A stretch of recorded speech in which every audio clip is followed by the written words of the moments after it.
Have you ever felt a cold touch in an empty room, or heard a whisper on the wind when no one was there? What if the echoes of the past weren't just memories, but something more? They say losing a parent changes everything. But when a child loses their mother, something even deeper breaks. Fathers don't always know how to fill that space, and when they remarry, not every stepmother is ready to love a child who isn't her own. This story takes us back to 2009, a year I'll never forget. That's when Lily, just 7 years old, found out what it means to grow up missing the person who loved you first. It was barely dawn, the rooster's first crow still echoing when Lily hurried to the well. The bucket was almost as big as she was. Even an adult would strain to pull it up, yet Lily moved with practiced ease, hauling it up in swift, measured pulls. Half a bucket at a time, she filled the water jar and the large pot beside it, her movements fluid, as if she had been doing this her entire life. She carried the heavy kettle into the kitchen, where straw smoke already swirled, the air thick with the scent of an unseen fire. Even the chickens seemed to rise later than Lily. Her small, thin frame tilted precariously as she balanced the weight, a sight that would break your heart. She knelt, pushing more straw into the flickering flames, stoking the fire for her father, her stepmother, and her younger stepbrother. Her eyes, fixed on the vibrant yellow and orange dance of the fire, seemed lost in thought, burdened by worries far too heavy for a child of 7. This was the age for play, for sleep, for growth. Yet Lily's face held the weight of countless unspoken sorrows. The northern winter wind cut through her thin clothing, biting into her frail body, making her shiver uncontrollably. She huddled closer to the fire, her tiny, scarred hands crisscrossed with cuts and calluses, reaching for its warmth. Perhaps this was the only warmth she truly found in that house. Outside, the sky began to lighten. Lily inhaled deeply, ran to the garden to pluck a few mustard greens, then back to the well to draw water. Well water in winter is bone-chilling, a cruel embrace of ice. Her hands turned bright red as she washed the vegetables. Just then, her stepmother's voice, harsh and impatient, cut through the morning air. "Lily, bring the water. I need to wash my face." Lily flinched. Every time her stepmother called, a wave of fear washed over her. "Yes, ma'am, I'm bringing it," she stammered, grabbing a metal basin from atop the water tank, mixing in warm water until it was just right, then hurrying inside. Her stepmother sat on a chair, holding Lily's stepbrother, a boy not yet 2 years old. He was bundled in layers of clothes, yet his mother still worried he was cold, wrapping an extra blanket around him. He lay in her arms, his face still clouded with sleep. Lily's stepmother shot her a resentful glare, as if the mere sight of Lily filled her with disgust. Her hair was a wild, uncombed mess, and dried saliva crusted the corner of her mouth. She was plump, with dark, sallow skin. Her face, in short, was unpleasant. She saw Lily standing there, smiling at her little brother, a faint longing to hold him in her eyes. "Are you done with breakfast, or are you just going to stand there? Go clean up," she barked. Lily recoiled, shrinking back, her only response a whispered, "Yes, ma'am," before she scrambled away, desperate to avoid her stepmother's wrath. These beatings were a daily occurrence. There wasn't a day her stepmother didn't hit or curse her. Nothing Lily did seemed to satisfy her. Lily remembered when her own mother was alive. She had been loved, cherished. Her mother used to comb her long hair and tie it neatly. Even at 4 or 5, she was still spoon-fed. Work? That was unthinkable. But fate, it seemed, enjoyed cruel games.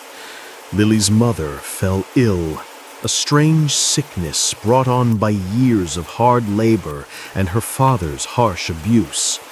She passed away when Lily was barely 6. Lily was too young to grasp death.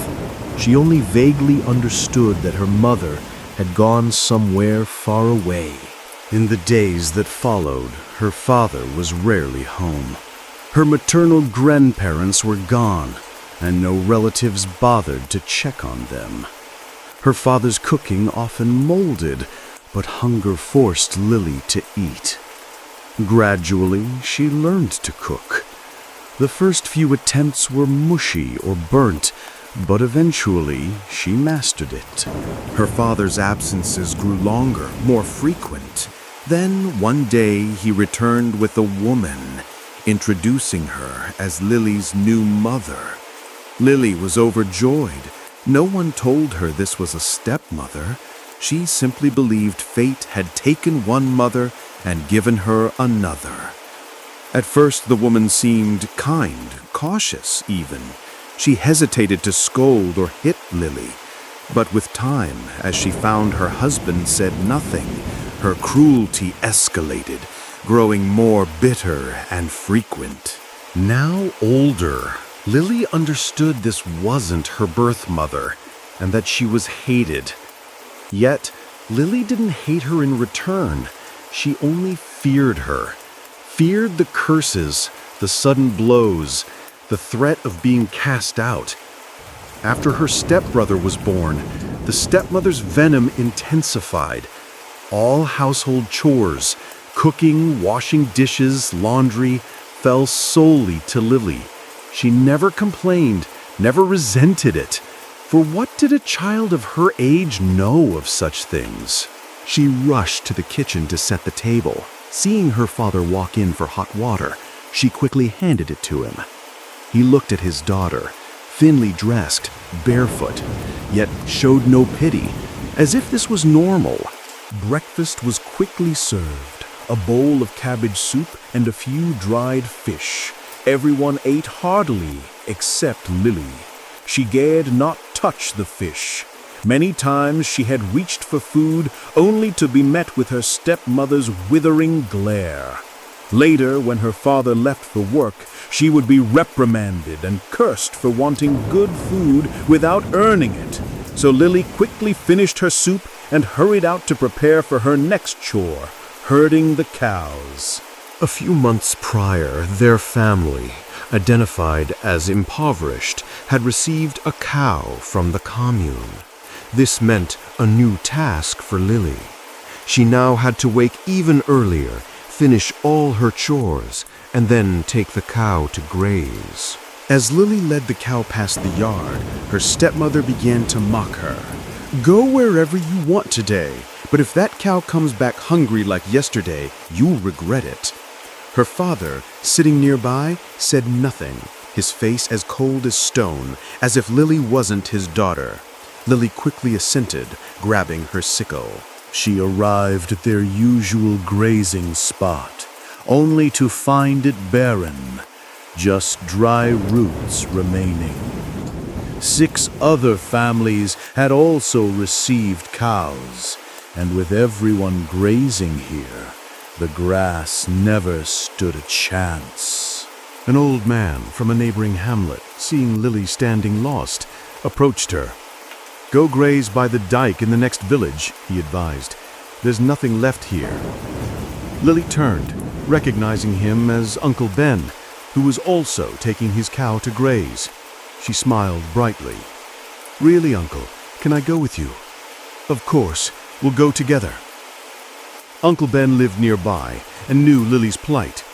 Seeing her thin clothes and bare feet, her face seemingly thinner than when he last saw her, he pulled a biscuit from his pocket, something he kept for when he got hungry. "Here, child, take this. Eat it when you're hungry." "Did you bring lunch today?" "No, Uncle. I'm going home early, so I didn't bring any." Lily smiled, taking the biscuit, her thanks heartfelt. He knew she was just saying that. Her stepmother would never allow her to bring food. He'd once walked by and overheard her stepmother screaming, "You bring food? You just go there to graze a few cows and then lie down and sleep. You don't do anything hard enough to need food. Put that down." Before Lily could even reply, a sharp command echoed. Her stepmother had snatched the metal lunchbox, casting a dark shadow over Lily, then advanced towards her, her voice cutting and cold. Uncle Ben had to pretend to ask if her husband was home for the woman to stop. From that day on, when they grazed in the same area, he never saw Lily carry anything but her sickle, a water bottle, and a rope. The two quickly reached the dike. Before splitting up, Uncle Ben pointed to an area near the road, warning Lily to be careful near the well there. "Don't go near it," he cautioned. Then he led his own cow further away, leaving Lily closer to the lush green grass. Lily was delighted. Her cow wouldn't go hungry today. The cows quickly spread out, grazing enthusiastically on the fresh grass. Lily rolled up her sleeves, cut a good bundle of grass to take home for the evening feed. She worked with fervor until she had a sizable amount of grass. But what made her stop was the cow's frantic mooing, a distressed bellow echoing repeatedly. Listening closely, scanning her herd, Lily gasped in horror. One cow was missing. Following the cries, Lily remembered Uncle Ben's warning about the well near the dike. But, seeing the fresh grass, she had forgotten. Besides, she thought it was a good 500 meters away, never imagining her cow would reach it so quickly. She walked, calling out to her other cows, their answering moos drowning out the faint, distressed sound.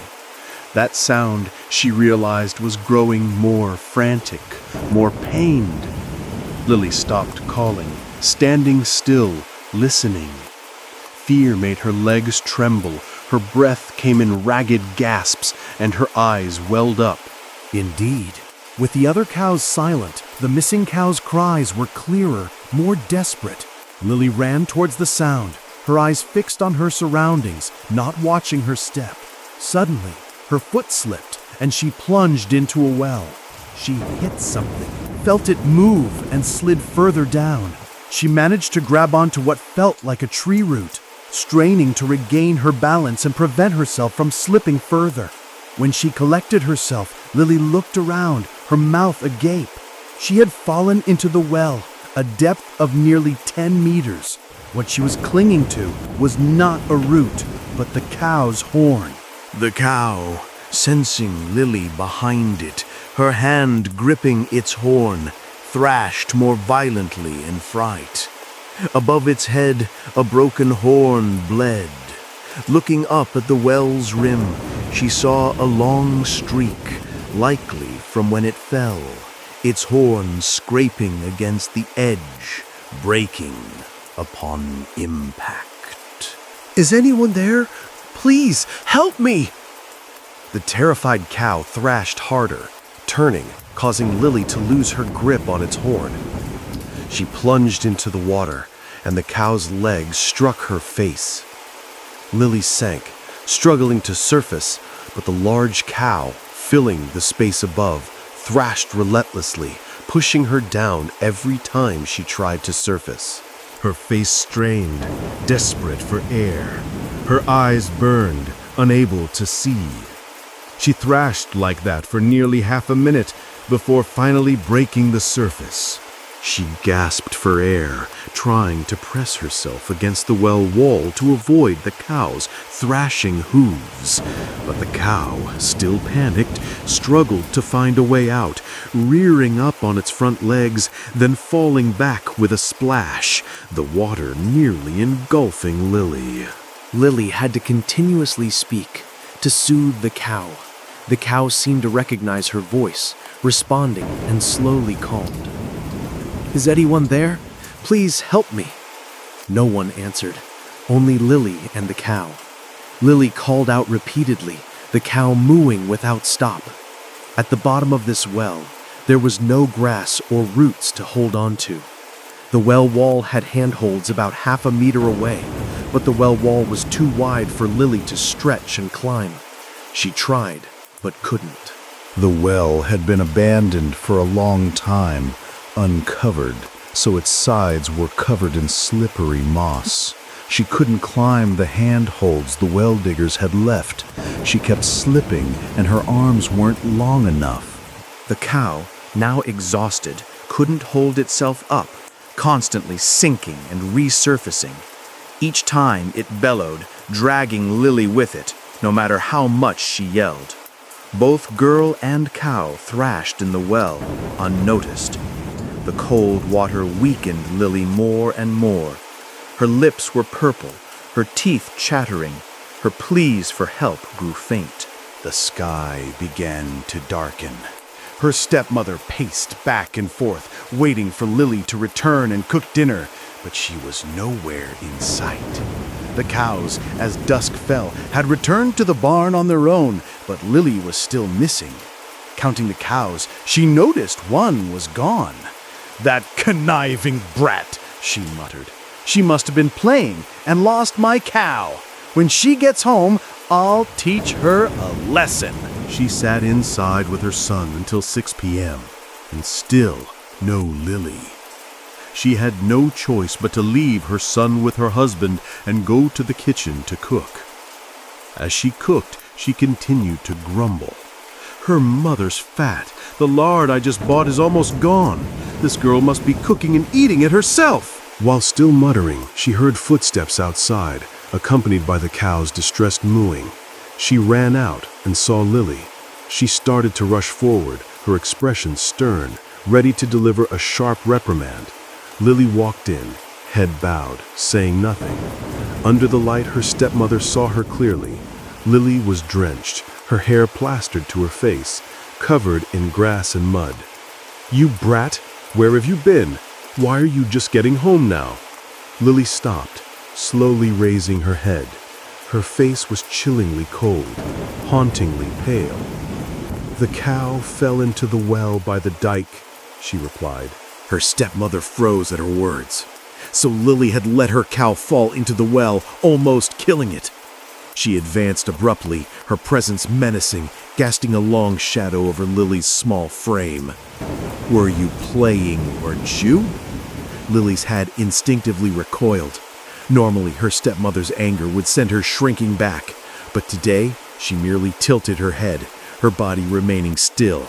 Slowly, she straightened, her voice cold and trembling, making her stepmother flinch. She wasn't worried about Lily, only her cow.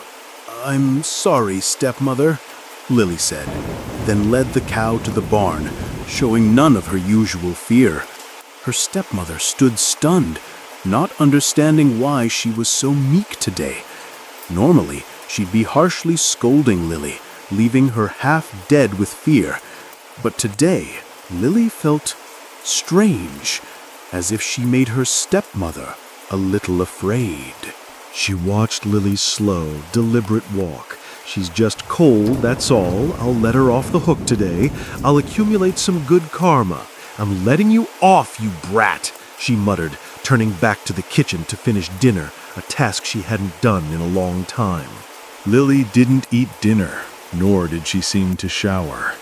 She quietly slipped into her small room, located on the left side of the house. It was a miserable space, with a rotten bed frame and faded, torn old blankets and pillows.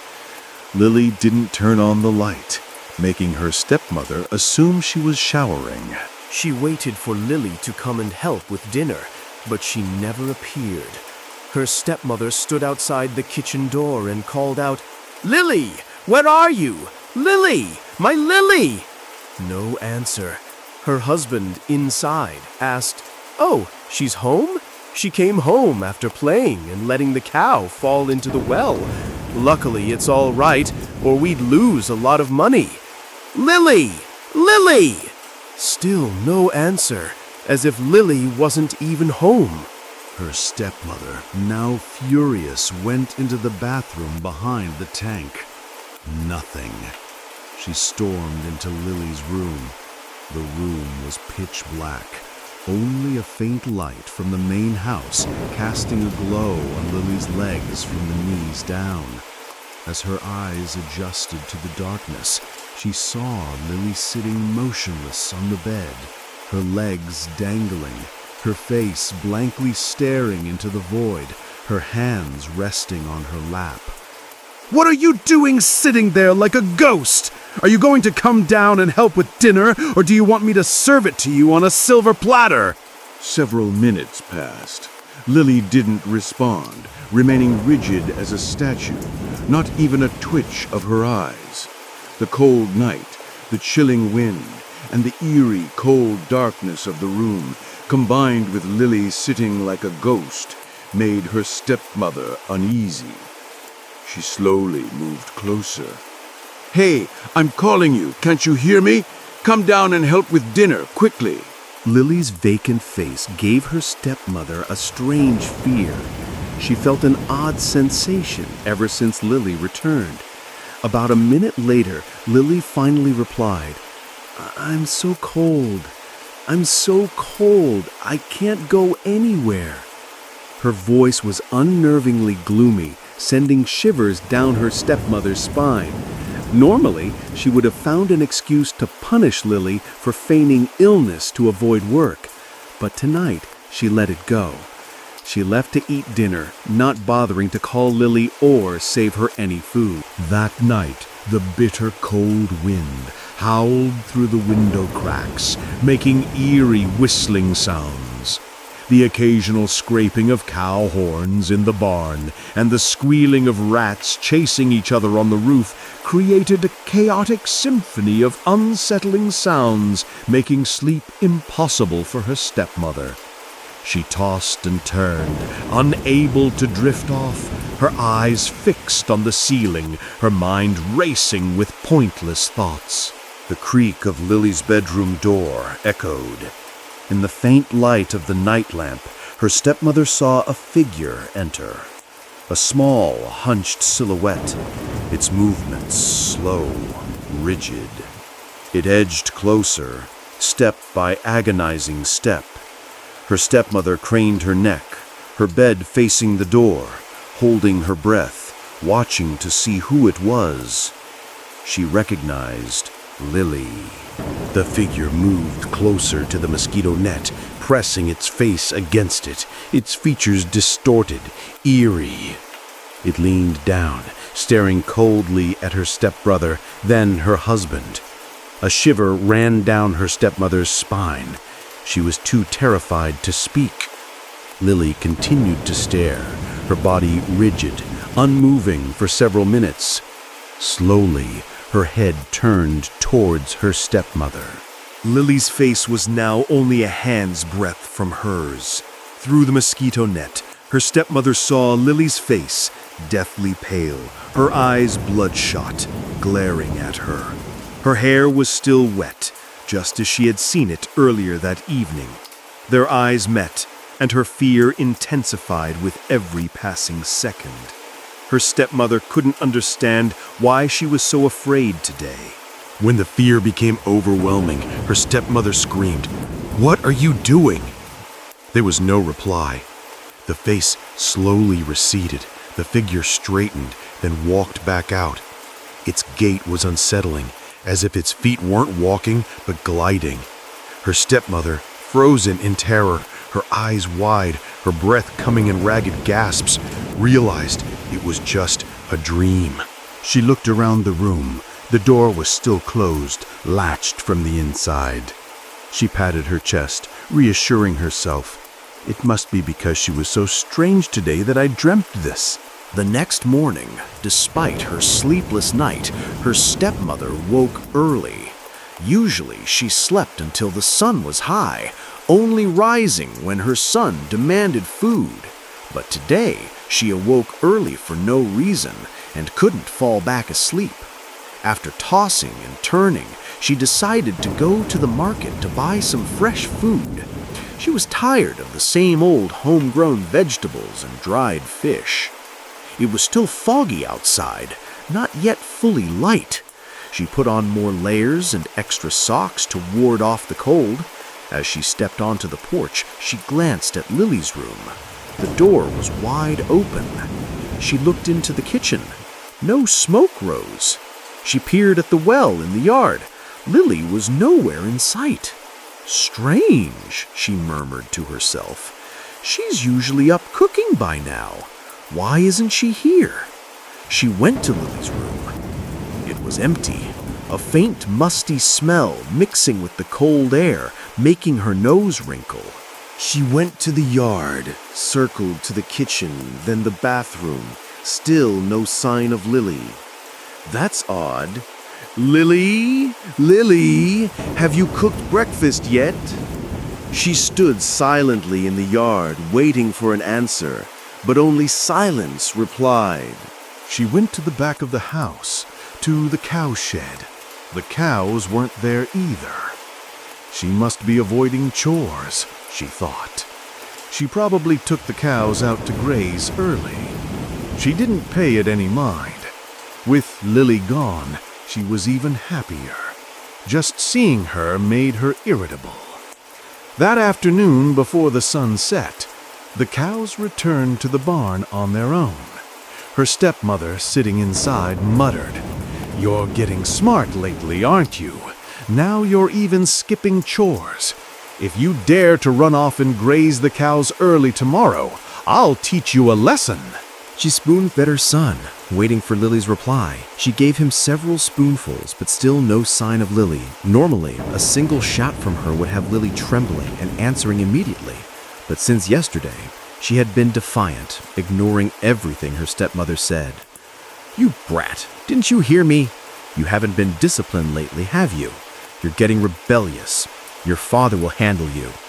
After scolding, she turned to her son. "There, my son, eat it all up. Swallow it. Mama will give you candy soon, okay?" She fed her son the entire bowl of porridge, but still, no reply from Lily. She handed her son a toy and ran to the backyard, looking for Lily, intending to confront her about the missing cow. Lily wasn't there.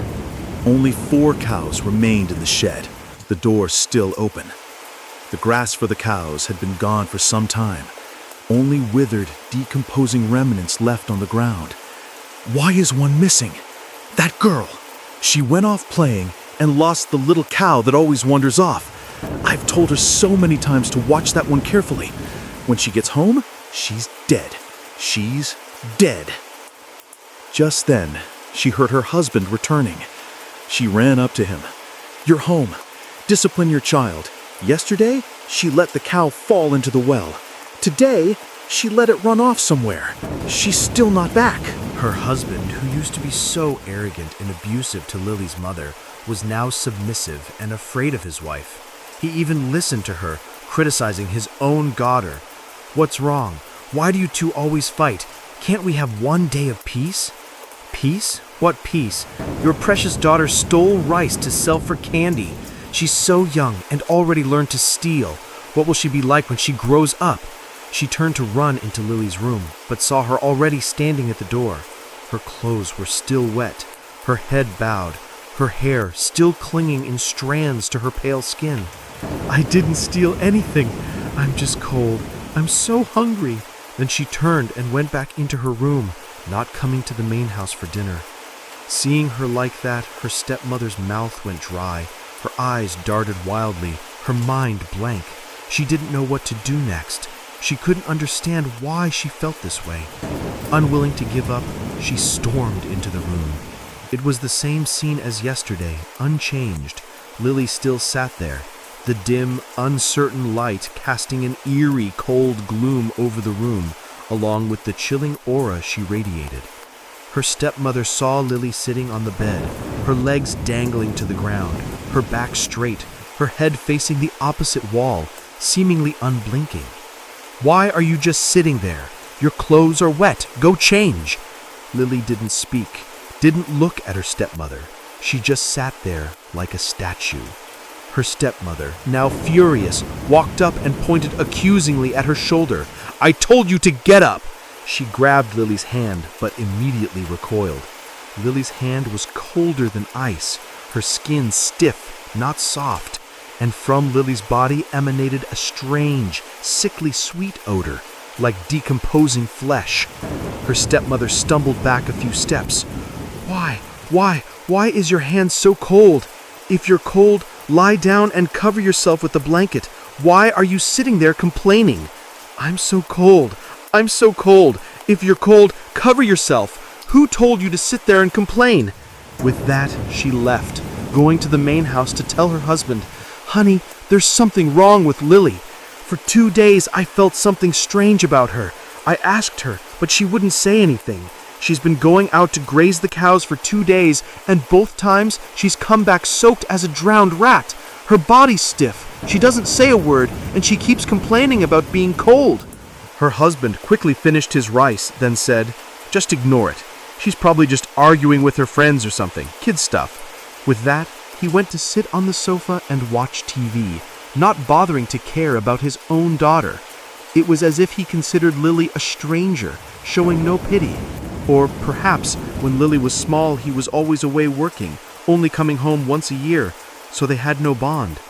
Her stepmother, hearing this, also decided to ignore it. If her own father didn't care, why should she? She cleared the dishes and took them to the kitchen. After seeing Lily like that, she didn't dare call her anymore, quietly cleaning up by herself. Night quickly deepened. Sleeping soundly, her son suddenly burst into tears, as if someone had pinched or bitten him. Her stepmother quickly sat up, reaching for her son. "What's wrong, my darling? Mama loves you." Before she could even pick him up, she jumped, startled. A shadow stood opposite her. It was motionless in the dim, uncertain light. Before she could ask, the shadow moved closer. She recognized Lily. Why was the girl still wearing those wet clothes? Before her stepmother could speak, Lily pressed herself against the mosquito net, leaned in, looked at her, and then bared her teeth in a chilling, guttural laugh. Her stepmother screamed, "Oh my God!" and thrashed her legs and arms, sitting bolt upright. Terrified, she looked around, only to realize it was just a dream yet more real than reality. Looking at her son sleeping beside her, she patted her chest, reassuring herself it was just a dream. Unconsciously, she turned her head to look at the door. It was wide open. She distinctly remembered latching it from the inside before going to bed. She got out of bed, tiptoeing to close the door. As she reached the door, she froze, almost dying of fright in the middle of the house. Before the altar, a figure stood, staring up at it. She recoiled a few steps in fear, but looking closer, it seemed to be Lily. She regained her composure and reached for the light switch. The light flickered repeatedly, then died completely. Why now of all times, she cursed under her breath. Next to the main switch, there was still a switch for the altar lamp. She flipped it. The small red light bulb cast an eerie, blood-red glow over the house. Lily slowly turned. She turned without moving her feet, as if standing on a rotating platform. Her stepmother stared, wide-eyed. Lily was still dressed as she had been that evening, her clothes still soaking wet and covered in grass. The girl slowly raised her head. Her stepmother hadn't seen her face clearly for 2 days. Lily looked straight at her stepmother, her mouth stretching into a ghastly grin. From her mouth, water gushed out in torrents.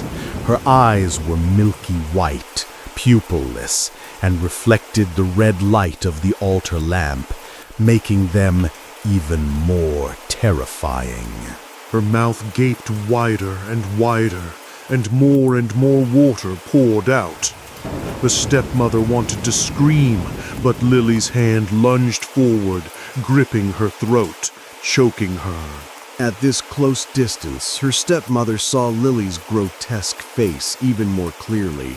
It was now swollen, her skin like scalded pork, with torn, gnawed areas revealing raw, red flesh.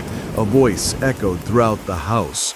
My mother said I had to take you with her. She said you tormented me for 5 years, so now you come down and serve my mother and me. Her throat tightened more and more, her breath growing ragged, constantly interrupted.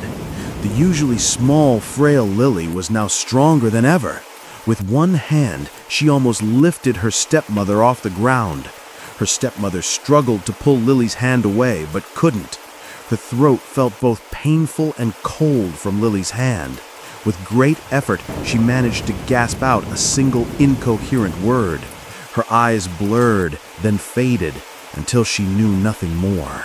Just then, the baby's cry pierced the air from the room.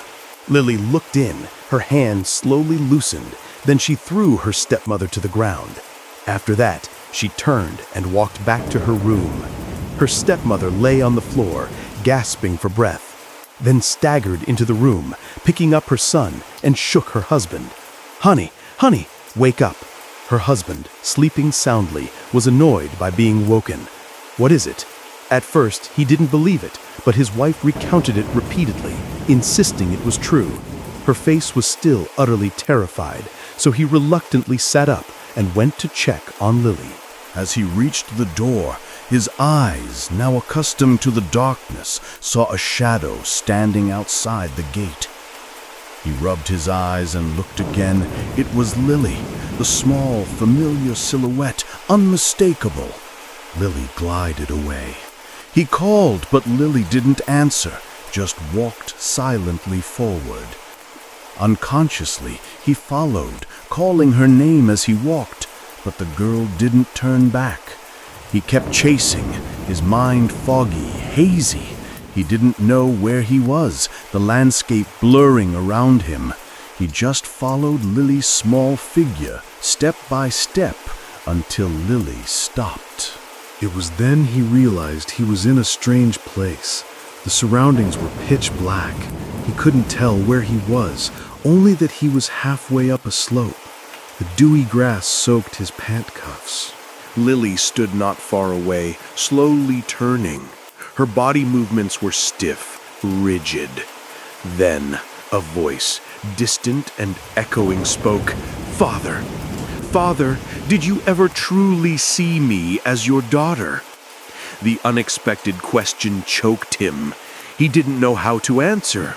His legs, as if controlled by an unseen force, took slow, deliberate steps closer to where Lily stood. A faint, foul odor like decay grew stronger with each step. As he neared, Lily looked up. Her hair, plastered wet, almost completely obscured her face in the darkness. But at this close distance, he could clearly see her.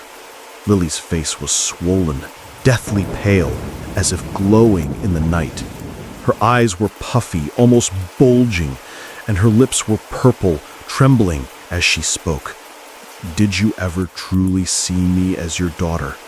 Mother told me to take her with her, but I think you're the one who should go down with her to atone with my mother. As she spoke, the girl embraced him, just like a child welcoming a father home after a long journey. But Lily had never experienced that, not until her death. Both tilted, falling into the very well where Lily and the cow had fallen 2 days prior.